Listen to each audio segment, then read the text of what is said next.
사도행전 묵상 112회차입니다. 성경 본문은 사도행전 27장 21절에서 26절입니다.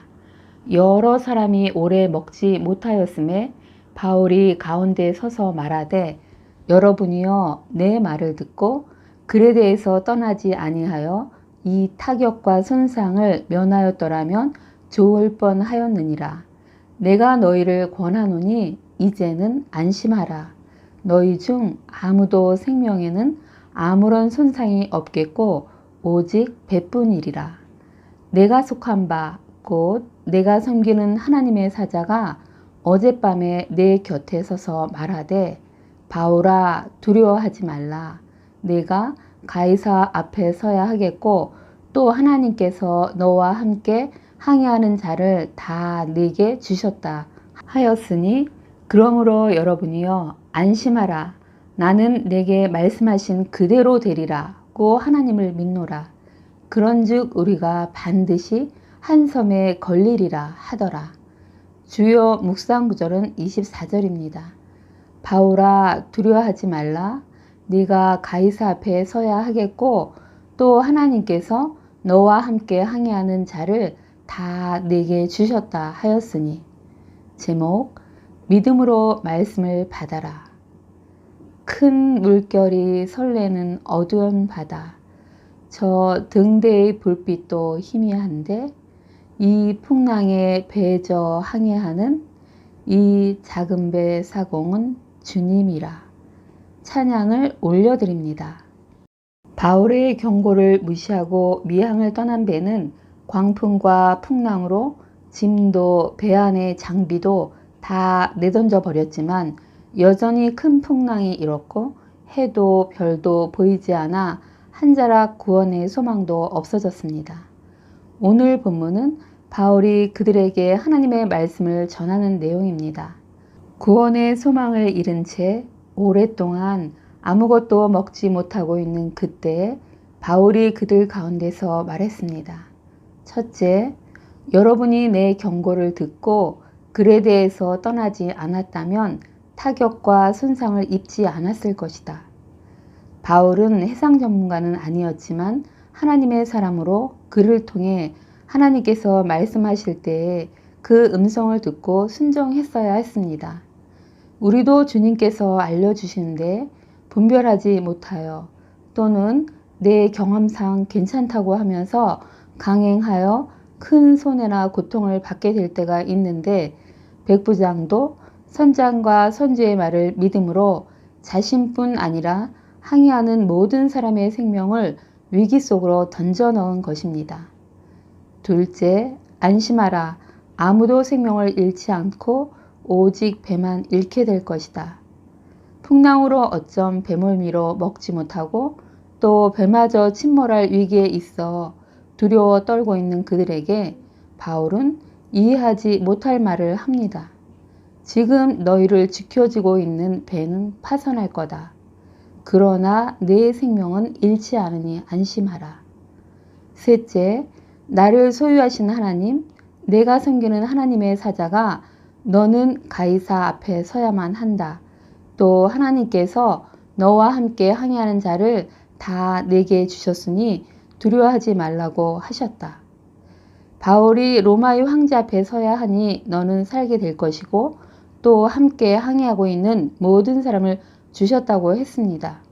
여기서 주셨다는 의미는 호의로 선물로 주셨다는 뜻으로 함께 항해하는 모든 사람의 생명을 바울에게 선물로 주셨다는 것입니다. 이는 택함 받아 하나님의 소유가 된 하나님의 군사 바울, 또 주님을 섬기기 위해 죄인의 신분으로 로마로 향하는 바울로 인해 항해하는 모든 자는 생명을 선물로 보증받은 것입니다. 우리 모두도 주님의 택함을 받은 자녀로 하나님의 소유물이 되어 함께하는 사람들에게 선한 영향력을 미쳐 그리스도의 아름다운 덕을 선전하길 축복합니다. 베드로전서 2장 9절. 그러나 너희는 택하신 족속이요 왕같은 제사장들이요 거룩한 나라요 그의 소유가 된 백성이니 이는 너희를 어두운 데서 불러내어 그의 기이한 빛에 들어가게 하신 이의 아름다운 덕을 선포하게 하려 하심이라. 넷째, 여러분은 안심하라. 왜냐하면 나는 하나님께서 나에게 말씀하신 그대로 되리라고 믿는다. 바울의 믿음의 고백은 지푸라기라도 잡고 싶어하는 사람들에게 위로를 주었을 것입니다. 우리도 하나님의 말씀은 반드시 이루어짐을 고백하며 믿음으로 굳게 살길 소망하며 축복합니다.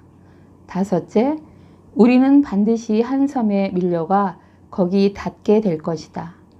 이 구체적인 예언은 바울의 말을 신뢰하는 데 도움을 줘서 생명 보존에 좀 더 확신을 갖게 해주었을 것입니다.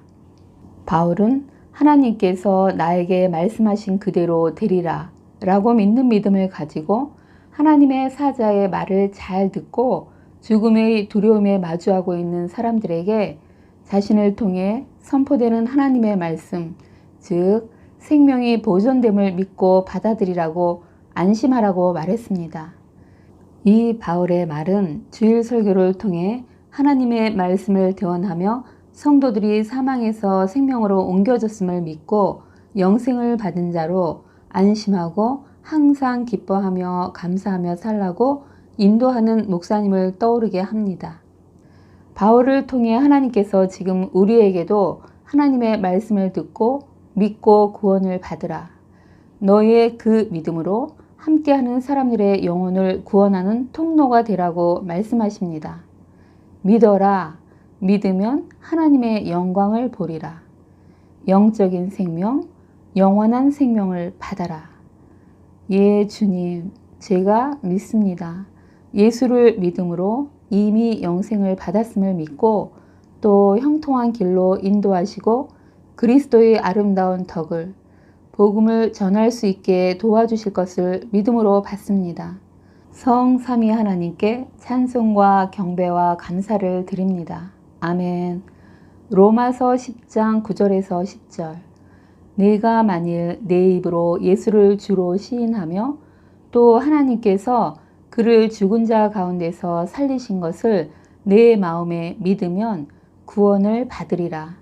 사람이 마음으로 믿어 의에 이르고 입으로 시인하여 구원에 이르느니라. 오늘을 사는 지혜. 하나님의 사람 바울. 하나님께서 나에게 말씀하신 그대로 되리라 믿는 굳건한 믿음이 있었던 바울을 통해 굳건한 믿음을 가지라는 말씀을 듣습니다. 예, 주님. 제가 주님이 저희 죄를 대신 갚으시기 위해 십자가에서 물과 피를 다 쏟으시고 죽으시고 부활하시고 승천하셔서 하나님의 우편에 앉아 통치하시며 우리를 위해 중보하심을 믿습니다. 오늘은 바울처럼 나의 믿음을 고백하거나 또는 말씀을 읽고 그 말씀을 믿음으로 받거나 사도신경을 마음을 담아 고백하는 날입니다. 견고한 믿음으로 늘 담대하고 자유하며 평안하시길 축복합니다. 아멘. 기도 제목. 오늘은 우리나라를 위해 기도하는 날입니다. 높은 사람이나 낮은 사람을 막론하고 여호와를 경외하는 자들에게 복을 주신다는 시편 115편 말씀을 기억하며 하나님을 경외하는 자가 우리나라 각계각층의 지도자로 세워지고 그 마음으로 일하길, 또 우리나라가 각종 사고나 질병에서 안전하길, 그리고 이 땅에 다시 성령의 바람이 불어와 부흥되길 기도하면 좋을 듯합니다. 감사합니다.